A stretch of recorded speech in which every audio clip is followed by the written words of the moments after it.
അപ്പോൾ ഈ ക്വസ്റ്റ്യൻസുകളൊക്കെ നമുക്ക് വിസ്കോസിറ്റി എന്ന് പറഞ്ഞ ടോപ്പിക്സിൽ ഓവർസിയർ എക്സാംസുകൾക്ക് പ്രീവിയസ്ലി ചോദിച്ചിട്ടുള്ളതാണ്. അപ്പോൾ നമുക്ക് ഒരുപാട് ക്വസ്റ്റ്യൻസുകളാണ് ഈ ചെറിയ വിസ്കോസിറ്റി എന്ന് പറഞ്ഞ ടോപ്പിക്കിന് നമുക്ക് പ്രീവിയസ്ലി നമ്മുടെ ഓവർസിയർ എക്സാംസുകൾക്ക് ചോദിച്ചിട്ടുള്ളത്. അപ്പോൾ അതിൻ്റെ കുറച്ച് കാര്യങ്ങൾ പെട്ടെന്ന് പറയാം. വിസ്കോസിറ്റി എന്ന് പറഞ്ഞാൽ നിങ്ങൾക്കറിയാം എന്താണ്? It is the resistance offered by the fluid against its own flow. അതുപോലെ നമ്മൾ 2 ടൈപ്പ്, ഡൈനാമിക് വിസ്കോസിറ്റി അതുപോലെ കൈനമാറ്റിക് വിസ്കോസിറ്റി ആണ് പറയുന്നത്. സോ ഡൈനാമിക് വിസ്കോസിറ്റി നമുക്ക് എന്ത് പറയാം? Shear stress to velocity gradient ആണ്. കൈനമാറ്റിക് വിസ്കോസിറ്റി നമുക്ക് പറയാം ratio of dynamic viscosity to density ആണ്. അടുത്ത നമുക്ക് ചോദിക്കുന്നത് ഇതിന്റെ യൂണിറ്റുകളാണ്.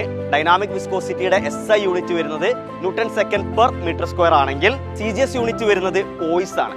അതിന്റെ കൺവേർഷൻ എന്ന് പറയുന്നത് 1 poise is equal to 10⁻⁻⁻1 newton second per metre square ആണ്.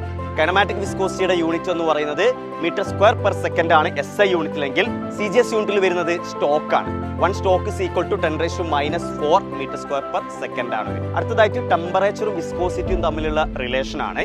ലിക്വിഡ്സിന്റെ കേസിൽ ടെമ്പറേച്ചർ കൂടുമ്പോൾ വിസ്കോസിറ്റി കുറയുന്നു, ഗ്യാസിന്റെ കേസിൽ ടെമ്പറേച്ചർ കൂടുമ്പോൾ വിസ്കോസിറ്റി കൂടുന്നു.